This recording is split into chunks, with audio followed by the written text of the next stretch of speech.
ভগবানকে ভালো না বাসতে পারলে জীবনের সবই বৃথা।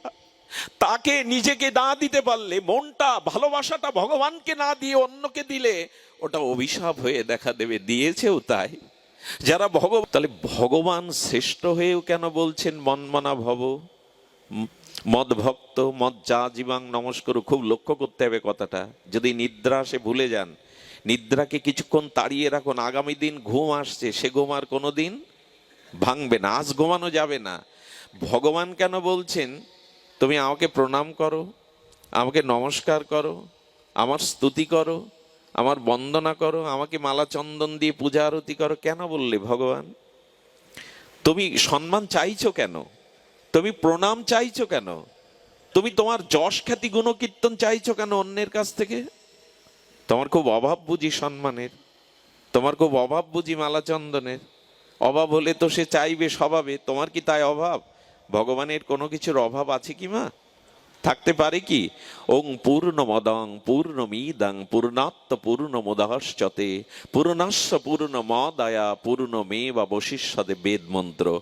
বেদে বলেছেন ভগবান পূর্ণ, পূর্ণতম, পূর্ণতর, পূর্ণমিদং, পূর্ণাত্ম, সব পূর্ণ। আচ্ছা, সূর্যকে মাটির প্রদীপে আপনি কি আলো দেবেন? সূর্যকে মাটির প্রদীপ জ্বালিয়ে কতটুকু আলো দেবেন? সমুদ্রে 2 ঘট জল ঢেলে দিয়ে সমুদ্রের কি পরিপূরণ করবেন আপনি? তা যিনি আপ্তকাম পুণ্যকাম সরাট বিভু সচ্চিদানন্দময়, পূর্ণ থেকে পূর্ণতর, সে ভগবানকে মালা চন্দন দিয়ে কি হবে? তোমার আর কি পূর্ণ হবে? ভগবান তো চাইছো কেন? শুধু কি তাই? উনি বলছেন গীতাতে মামি কাং শরণাং ব্রজ, একমাত্র আমার শরণ নাও। ভগবান তুমি তোমার শরণ নিতে বলছো কেন? তোমার স্তুতি করতে বলছো কেন? তোমাকে মালা চন্দন অভিনন্দন আরতি করতে বলছো কেন? শুধু কি তাই? ভগবান বললেন যা কিছু করো আমাকে অর্পণ করো। যৎ কারোষি যদন্নাসি যজ্জহৌষি দদাসি যৎ যৎ তপস্যৌষি কন্তেও তৎকুরুষ মদার্পণ। তুমি যা কিছু খাও, যা কিছু আহার করো, যা কিছু যজ্ঞ করো, সব আমাকে কেন?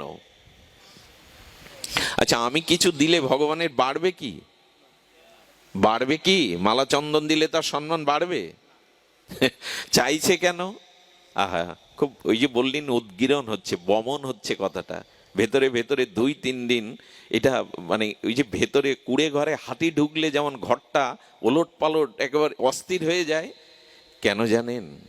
ভগবান চাইছেন কেন আপনার কাছে পূজা, ভালোবাসা, আরতি, সেবা? কেন জানেন? আহা, হৃদয় বিগলিত হয়, কঠিন হৃদয়ও খুব দ্রবীভূত হয়ে যায়। আচ্ছা, দর্পণের সামনে আপনারা সবাই দাঁড়ান। পৃথিবীতে এমন কোনো ব্যক্তি নাই যে আয়নায় মুখ দেখেনি, অন্ধ ব্যতীত। আজ পর্যন্ত কোনো মানুষ পেয়েছেন? সে জঙ্গলে বাদ দিন, উপজাতিদের বাদ দিন, মানব সমাজে যারা আছে, সাধু থেকে সাধারণ, কুড়ে ঘর থেকে অট্টালিকা, সবার বাড়ি একটা দর্পণ আছে। দর্পণ মানে আয়না আছে। একবার দিনে, একবার হোক, 2বার হোক, আয়নার সামনে আপনাকে যেতেই হয়। আয়নাতে কি দেখা যায়? বিম্বের প্রতিবিম্ব, মানে দেহের প্রতিবিম্ব, অর্থাৎ দেহের প্রতিচ্ছবিটা ওর মধ্যে দেখা যায়। আচ্ছা, আয়নার সামনে কোনো যুবতী সুন্দরী যদি দাঁড়ায়, আয়নার মধ্যে কি দেখবে? দর্পণের মধ্যে নিজেকেই তো দেখবে নাকি? নিজের প্রতিচ্ছবিটা, বিম্বের প্রতিবিম্বটা পড়ছে। খুব লক্ষ্য করে শুনতে হবে। তো আয়নার মধ্যে যুবতী দেখছে চুলটা পরিপাটি করা না। এখন আয়নার মধ্যে চুলটা পরিপাটি করা না, আলু থালু আছে, আয়নার মধ্যে ওর চুল ঠিক করা যাবে তো? যাবে কি? একটু কথা বলুন, যাবে? আচ্ছা, আয়নার মধ্যে যে যুবতী দেখছে যে তার কানে দুল নেই, হাতে কঙ্কন নেই, তো আয়নার মধ্যে প্রতিচ্ছবিকে কঙ্কন পরানো যাবে? দুল পরানো যাবে? যাবে কি? যায় কখনো? আয়নার মধ্যে মুখ দেখা যাচ্ছে, আপনি হাঁ করছেন, ও হাঁ করছে, অন্য বাইরে থেকে দেওয়া যাবে? আর তার দিলে পুষ্টি হবে? হবে না। তার মানে আপনি দর্পণে, আচ্ছা দর্পণে আপনি ডান হাত দেখালে কি হাত দেখাবে? কেন? আমি তো আমার ডান হাতই দেখাচ্ছি, বাম হাত দেখাবে না? বিপরীত বিপরীত দেখাচ্ছে। খুব লক্ষণীয় কথা হলো, যদি আয়নার ভেতরে বিম্বের প্রতিবিম্বকে সাজাতে চান, তাহলে আয়নার মধ্যে প্রতিবিম্বকে সাজান না, বিম্ব বাইরে যে আছে তার চুলটা ঠিক করুন। তাহলে কি দেখা যাবে? ওর মধ্যে চুল পরিপাটি হয়ে গেছে। বাইরে যে আছে তাকে কানের দুল পরান, তাহলে ভেতরে কি দেখবেন? ওর কানেও দুল দেখবেন। আচ্ছা, বাইরে যে চন্দনমালা পরেছে, আয়নার ভিতরে কি দেখবেন? সেও চন্দনমালা পরেছে। অর্থাৎ আপনার সৌন্দর্যটাও বিপরীতে ফিরিয়ে দিচ্ছে। আর নিজেকে সাজিয়ে দেখতে গেলে ওর ভেতর থেকেও আনন্দটা, সৌন্দর্যটা আপনাকে ফিরিয়ে দেয়। দেখবেন সেজেগুজে দাঁড়ালে নিজেই আনন্দ পাওয়া যায়, বাহ ভালোই তো মানিয়েছে, আনন্দটা দর্পণ থেকে ফিরে আসে। ভগবান বললেন ওই রকম আমাকে যে ভালোবাসে, আমাকে যে সাজায়, আমার যে স্তুতি করে, বিশ্বাস করো আমি একটাও তা নেই না। আমি ওই ভালোবাসা, ওই অভিনন্দন, ওই সম্মান, ওই স্তুতি যে করে তাকেই ফিরিয়ে দিই, তাকেই সর্বস্ব দিয়ে দিই। আহারে, একটা কথা বলি, জগতে সকলে ভালোবাসা চান। আমি একটা কথা বলি, লিখে নিন হৃদয়ে, ভগবানকে যে প্রণাম করে জগৎ তাকে প্রণাম করে। ভগবানকে যে ভালোবাসে জগৎ তাকে ভালোবাসে। ভগবানের যে স্তুতি করে জগৎ তার স্তুতি করে। 70 বছর বয়সে এসি ভক্তি বেদান্ত প্রভুপাদ 70 বছর বয়সে একরকম বিনা অর্থে আমেরিকায় গিয়েছিলেন এই ভারতবর্ষের ভক্তি বেদান্ত স্বামী। মদ খাওয়া, উচ্ছৃঙ্খল এক পার্কে বসে 3 ঘন্টা খোল বাজিয়ে কীর্তন করতেন 70 বছর বয়সে। সেই প্রভুপাদ কি নিয়ে গেছিল আমেরিকায়? হরি নাম, গৌর কথা, ভগবানের একটু পূজা আরতি। সারা বিশ্বব্যাপী আজ এসি ভক্তি বেদান্ত প্রভুপাদের জয়গান। পৃথিবীতে কোনো সরকার, কোনো প্রধানমন্ত্রী, বিশ্ব নেতাকে এ জাতীয় ঘরে ঘরে পূজা সম্মান কেউ দেয়? ভগবান বললেন আয়নার সামনে ব্যক্তিকে সাজালে যেমন আয়নার মধ্যেও সাজে, আমাকে ভালোবাসলে ভালোবাসাটা আমি তাকে ফিরিয়ে দিই। আমাকে যে প্রণাম করে জগতের প্রণাম সে পায়। আমার মতো মাদিস, আমি লেখাপড়া জানি না, নরকের নর্দমার কীট বিষয়ী এই আসনে বসবার কোনো যোগ্যতা জাগতিক বিচারে নাই। শুধু মুখ দিয়ে হয়তো গোবিন্দ শ্রী গুরুদেব আপনাদের প্রসন্ন কৃপায় হরি কথা প্রকাশ হচ্ছে, তাই তো এই আসনটা। কে আসন পায়, কে ভালোবাসা কে পায় জগতে? ভগবানকে যে যেটুকু দেয় তার কোটি গুণ ভগবান তাকে ফিরিয়ে দেন, তাকে ফিরিয়ে দেন। এই জন্য নিবেদন করব, কৃপণ হবেন না। ভগবানকে ভালো না বাসতে পারলে জীবনের সবই বৃথা। তাকে নিজেকে না দিতে পারলে, মনটা, ভালোবাসাটা ভগবানকে না দিয়ে অন্যকে দিলে ওটা অভিশাপ হয়ে দেখা দেবে। দিয়েছেও তাই।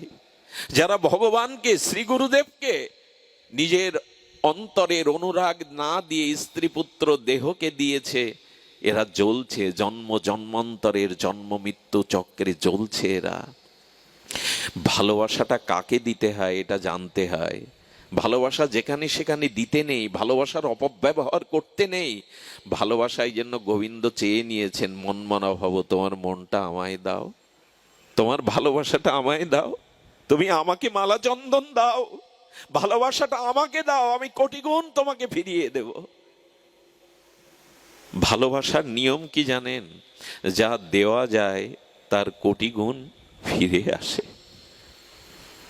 আমরা এই জগতের মানুষ, এই জন্য দেখবেন কাকে ভালোবেসেছেন আপনি?